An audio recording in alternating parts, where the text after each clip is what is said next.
Friends, Siragadikka ஆசை இன்றைய எபிசோடில் என்ன நடக்கலாம் அப்படிங்கிறத பற்றி பார்க்கலாம். இன்றைக்கான எபிசோட் இன்ட்ரெஸ்டிங்கான சுவாரஸ்யமான எபிசோட் அப்படின்னு சொல்லலாம். மீனாவை எப்படியாவது இந்த தேர்தலில் தோக்கடிக்கணும் அப்படின்னு சொல்லி சிந்தாமணி நிறையா சதி வேலை செஞ்சுட்டு இருக்காங்க. மீனா எப்படியாவது இந்த பூ வியாபாரிகளுடைய சங்கம் அந்த தேர்தலில் ஜெயிக்கணும் அப்படிங்கிற மாதிரி முத்து வந்து நிறையா போராடிட்டு இருக்காங்க. மீனாவுக்கு எல்லாருமே சப்போர்ட் பண்ணுறாங்க அப்படிங்கிறத தொடர்ந்து நம்ம பார்த்துக்கிட்டு தான் வந்துட்டுருக்கோம். இப்போ பார்த்தோம்னா சிந்தாமணி நிறையா சதி வேலைலாம் பண்ணாங்க. இருந்தாலும் பார்த்தோம்னா இப்போ அதுக்குண்டான ஓட்டுலாம் எண்ணிக்கிட்டு இருக்காங்க. எண்ணிக்கிட்டு இருக்கும்போது பார்த்தோம் அப்படின்னாக்கா இப்போ சிந்தாமணி ஜெயிக்கிற மாதிரி விஷயத்தை வந்து வெளியில் சொன்னதுமே அவங்க பயங்கரமான கொண்டாட்டம்லாம் பண்ணிடுறாங்க. அப்போ பார்த்தோம் அப்படின்னா மீனாவை பார்த்து ரொம்பவுமே அவங்க வந்து கொஞ்சம் ஒரு மாதிரி கிண்டல் பண்ணுற மாதிரி அப்படிலாம் பண்ணிகிட்டு இருக்கும்போது அப்போ அந்த தேர்தல் அதிகாரி வந்து சொல்கிறாங்க, இன்னும் பார்த்தோம் அப்படின்னா ஒரு பெட்டி எண்ணலை, அதாவது சிந்தாகரிப்பேட்டை அந்த அந்த அந்த பகுதியில் இருக்கக்கூடிய பெட்டி இன்னும் எண்ணலை அப்படின்னு சொல்கிறாங்க. அது வந்து பார்த்தோம்னா சிந்தாமணி நிறைய பேருக்கு அந்த பக்கத்தில் வந்து வட்டிக்கு பணம் கொடுத்துருக்காங்க அப்படிங்கிற மாதிரி இருக்கிறதுனால அவங்க கொஞ்சம் பெருமையாக பேசிகிட்டு இருக்காங்க. ஆனால் முத்து என்ன சொல்கிறாருன்னா, வட்டிக்கு பணம் கொடுத்து எல்லாத்தையும் ரொம்ப கஷ்டப்படுத்தியிருக்காங்க, அதனால் அந்த பகுதியில் இருக்கவங்களாம் கண்டிப்பாக நமக்கு தான் ஓட்டு போட்டிருப்பாங்க அப்படின்னு சொல்லி மீனாக்கு எல்லாம் சப்போர்ட் பண்ணுறாங்க. இடையில நிறையா காமெடி கலாட்டெல்லாம் நடக்குதுன்னு வச்சுங்களேன்.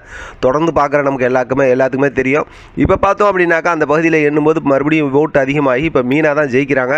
செம்ம ஹாப்பி ஆகுது, சூப்பரான ஒரு சந்தோஷமான மூமெண்ட் ஆகுது. அடுத்து பார்த்தோம்னா வீட்டுக்கு வராங்க, வீட்டில் வந்து ஆசீர்வாதம் வாங்குறாங்க. ஏற்கனவே பண்ண கலாட்டாவில் மீனாக்கு அடிபட்டுருக்குல்ல, அதனால் பார்த்தோம்னா அண்ணாமலை ஆஸ்பத்திரி கூட்டு போக சொல்கிறாங்க. பார்த்தா விஜயாவுக்கு வைத்தறிச்சலாக இருக்குது. இப்படியா நிறையா காமெடி கலாட்டா கூட்டு குடும்பத்துடைய அந்த யதார்த்தமான நடிப்பில் சூப்பராக இன்ட்ரெஸ்டிங்காக இன்றைக்கான கதையை வந்து சூப்பராக முடிச்சிருக்கிறாங்க. அந்த மாதிரி அவங்க சந்தோஷமாக இப்படி, அதாவது அண்ணாமலை எப்பயும் போல் சப்போர்ட் பண்ணுறாரு. இப்போ மீனாவோட ஃபேமிலியில் இருக்கவங்களாம் ரொம்ப சப்போர்ட் பண்ணுறாங்க. மீனா பெரிய மாலைலாம் போட்டுட்டு வந்ததுக்கப்புறம் பார்த்தோம் அப்படின்னாக்கா அவங்க தங்கச்சின்னு ஒருத்தங்க இருக்காங்களா, அவங்களும் ரொம்ப சந்தோஷமாக பேசுகிறாங்க. இப்போ இவங்கெல்லாம் இப்படி சந்தோஷமாக பேசிகிட்டு இருக்கும்போது இதுக்கெல்லாம் காரணம் யாருன்னு பார்த்தா கண்டிப்பாக முத்து தான் அப்படிங்கிறது நமக்கெல்லாம் தெரிஞ்சதுதான். ரொம்ப ஜாலியாகவும் சூப்பராகவும் இந்த விஷயம் போகுது. அடுத்து சிந்தாமணி தோற்று போனதுனால தனியாக உட்காந்துருக்காங்க. அப்போ பார்த்தோம் அப்படின்னாக்கா ரோஹிணி கூட வராங்க. வந்து என்ன இதுன்னு கேட்கும்போது தோற்று போனதுனால இப்படி போயிட்டேன் அப்படின்னு. ஏன் இப்படி தோற்று போனீங்கன்னு கேட்டால் கூட தான் புருஷன் சொல்லி ஒருத்தர் இருக்கானே அப்படின்னு சொல்லி முத்துவை சொல்கிறாங்க. அடுத்து முத்து மீனாவும் பிரிக்கிறதுக்கு ஏதாவது திட்டம் போட போகிறாங்க அப்படிங்கிறது நமக்கு இதை பார்க்கும்போதே தெரியுது.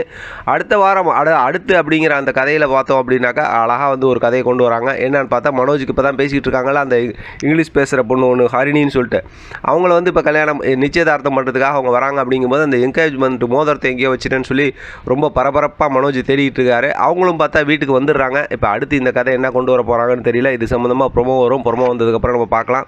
அதாவது பார்த்தோம் அப்படின்னாக்கா கதை என்னமோ வந்து ஒரு மாதிரி அப்படியே குழப்பி போயிட்டு இருக்குன்னு வச்சுக்கலாம். தொடர்ந்து பேசினா நிறையா பேசலாம். இருந்தாலும் மற்ற சீரியலோட கதையெல்லாம் பேசிட்டு கடைசியாக சிறகடிக்க ஆசை பேசும்போது அது உங்களுக்குமே போரிங்காக இருக்கும். அப்புறம் அதனால தான் வந்து சரி பேசலாமா என்ன அப்படிங்கிற மாதிரி யோசிப்பேன். இருந்தாலும் கதை வந்து ரொம்ப இன்ட்ரெஸ்டிங்காக தான் கொண்டு போயிட்டு இருக்காங்க. பார்க்கலாம் அடுத்து என்ன நடக்குதுன்னு. இதை பற்றின உங்களோட கருத்து கமெண்ட் பாக்ஸ் தெரியப்படுத்துங்க. தொடர்ந்து ஆதரவு கொடுங்க. தேங்க்யூ ஃப்ரெண்ட், தேங்க்ஸ் ஃபார் வாட்சிங்.